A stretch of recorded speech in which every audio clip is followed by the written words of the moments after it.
अस्सलाम वालेकुम friends. Drama serial इंतहा में नौशीन और सजल की साजिशें और मकारियां अपनी इंतहा को पहुंच गई हैं। एक तरफ नौशीन ने अस्मा को तकलीफ देने के लिए एक के बाद एक करके इसके सारे बच्चों की जिंदगियों को जहन्नुम बनाया हुआ है, और दूसरी तरफ सजल ने अनम से अपनी नफरत और बेइज्जती का बदला लेने के लिए फहद की मां को शीशे में उतार लिया है और अब फहद से शादी के लिए पर तोल रही है। और अनम को फहद से मजीद बदगुमान करने के लिए अनम के पास आकर उसको अपनी और फहद की शादी की खुशखबरी भी सुनाती है, जिसकी वजह से अस्मा और अनम बहुत ज्यादा परेशान हो जाती हैं। और जब अस्मा जाके फहद की माँ से बात करने की कोशिश करती है तो फहद की माँ भी उसको टका सा जवाब दे देती है और कहती है कि हाँ, मैं सज्जल और फहद की शादी करवा रही हूँ। और ये बात सुन के अस्मा मजीद परेशान हो जाती है। फहद की माँ फरीदा बेगम, जो फहद और अनम की लव मैरिज की वजह से अनम से नफरत करती है, वो भी सज्जल की साजिश का शिकार हो चुकी है और सज्जल के साथ मिलकर अपनी झूठी बीमारी की शिकायतें कर करके अपने बेटे फहद को जज्बाती तौर पर ब्लैकमेल कर रही है और अपनी आखिरी ख्वाहिश बोलकर अपने सर पर हाथ रखकर वो फहद को सज्जल से शादी की कसम दे चुकी है। और फहद भी अनम से मोहब्बत और इसकी प्रेगनेंसी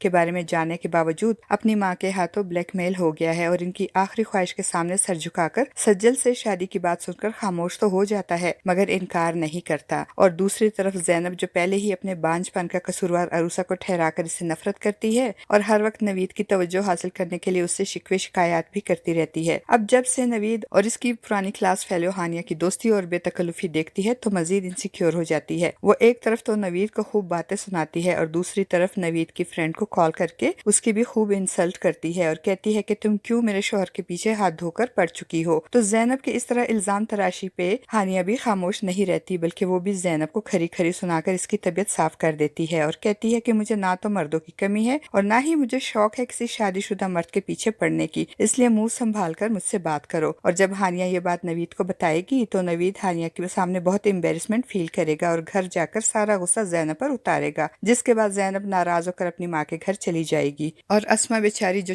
चारों तरफ से परेशानियों में घिरी होती है, वो मजीद परेशान हो जाएगी और ज़ैनब को मनाने और समझाने इसके घर जाएगी। तो ज़ैनब की माँ बजाय अस्मा की बात समझने और अपनी बेटी को समझाने के उल्टा अस्मा पे नाराज होगी और कहेगी कि आपको ज़ैनब के बजाय नवीद को समझाना चाहिए कि वो एक शादीशुदा मर्द है और उसे इस तरह अपनी क्लास फेलो लड़कियों से मेल जोल बढ़ाने में एहतियात करनी चाहिए। अब बात करते हैं उरूसा की। तो उरूसा से बदला लेने के लिए नौशीन ने सज्जल के जरिए इसके साबका मंगेतर फरहान को अरूसा के पीछे लगा दिया है और फरहान बार बार फोन करके अरूसा और असद के दरमियान गलत फहमियां पैदा करने की कोशिश कर रहा है। और ऐसे में जब अरूसा फरहान से बात करके उसे डांटती है तो नौशीन भी वहां पहुंच जाती है और अरूसा और फरहान को बातें करते सुन लेती है और एक बार फिर अरूसा को ब्लैकमेल करती है कि मैं ये बात जाकर असद और अस्मा को बताऊंगी तो तुम सोचो, तुम जो इनकी नजर में इतनी अच्छी बनी हुई हो, तुम्हारी क्या इज्जत रह जाएगी। नौशीन की धमकी से अरूसा परेशान हो जाती है और बजाय असद को बताने के वो नौशीन से डर कर एक बार फिर नौशीन से ब्लैकमेल हो जाती है और नौशीन को मनाने के लिए इसका हाथ थामती है। तो नवीद, जो पहले ही ये समझता है कि अरूसा और नौशीन मिली हुई हैं, इसी वजह से वो अरूसा से भी नफरत करता है। अब जब अरूसा और नौशीन को एक बार फिर एक दूसरे का हाथ थामे देखता है तो इसका शक यकीन में बदल जाता है। और दूसरी तरफ अरूसा और असद जब बाहर डिनर करने जाएंगे तो अरूसा असद को अपनी मोहब्बत और वफादारी का यकीन दिलाएगी और इतने में अरूसा का साबका मंगेतर भी वहां पहुंच जाएगा और हो सकता है फ्रेंड्स कि वो असद की मौजूदगी में अरूसा से अपने साबका रवैये की माफी मांगकर इसे अपनी मोहब्बत का इजहार भी करे तो असद एक बार फिर अरूसा से बदगुमान हो जाएगा। और घर आकर जब अरूसा नौशीन पे अपना गुस्सा उतारेगी तो बजाय शर्मिंदा होने के नौशीन बहुत ढिठाई से कहेगी, देखा तुमने अस्मा का हाल, क्या कर दिया है मैंने इसका हाल, और अब मैं तुम्हारा हाल इससे भी ज्यादा बुरा करूंगी, बस तुम देखती जाओ। फ्रेंड्स, आपको क्या लगता है, क्या नौशीन के हाथों ब्लैकमेल होने से बेहतर नहीं है कि अरूसा हिम्मत करके असद को सब कुछ बता दे? क्या अरूसा हिम्मत करके असद को सब कुछ बता देगी? और दूसरी तरफ क्या फहद अपनी माँ की जिद के आगे सर झुकाकर सज्जल से शादी पे राजी हो जाएगा? अपनी कीमती राय का इजहार कमेंट बॉक्स में जरूर कीजिएगा। वीडियो अच्छी लगे तो वीडियो को लाइक और चैनल को सब्सक्राइब करना ना भूलिएगा। शुक्रिया।